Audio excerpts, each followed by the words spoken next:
నమస్తే అందరికి హ్యాపీ వినాయక చవితి అండి. అందరికి హ్యాపీ వినాయక చవితి. ఏమేమి స్పెషల్ చేస్తున్నారు కామెంట్ చేయండి, ఓకేనా? మా పిల్లలు వాళ్ళని మాత్రం పట్టించుకోవద్దండి, ఎప్పుడు ఉండే ఉంటుంది. మీ ఇంట్లో ఏం స్పెషల్ చేస్తున్నారు కామెంట్ చేయండి. మా ఇంట్లో స్పెషల్ వచ్చేసి చూపిస్తాను చూడండి, ఓకేనా?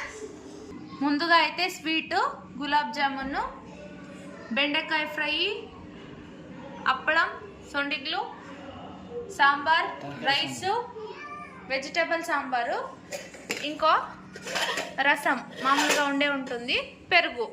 తినడానికి మా ఆయన రెడీగా ఉన్నారు, ఓకేనా?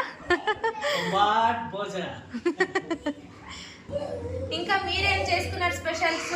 పూజ బాగా జరిగిందా లేదా కామెంట్ చేయండి, ఓకేనా? ఇంకా కొత్తగా చూసేవాళ్ళు ప్లీజ్ సబ్స్క్రైబ్ చేసుకోండి. వీడియో ఎవరైనా చూస్తే ప్లీజ్ లైక్ చేయండి. మీరు లైక్ చేసే దానివల్ల చాలా మందికి అయితే నా వీడియో అయితే షేర్ అవుతుందండి, ఓకేనా? బాయ్.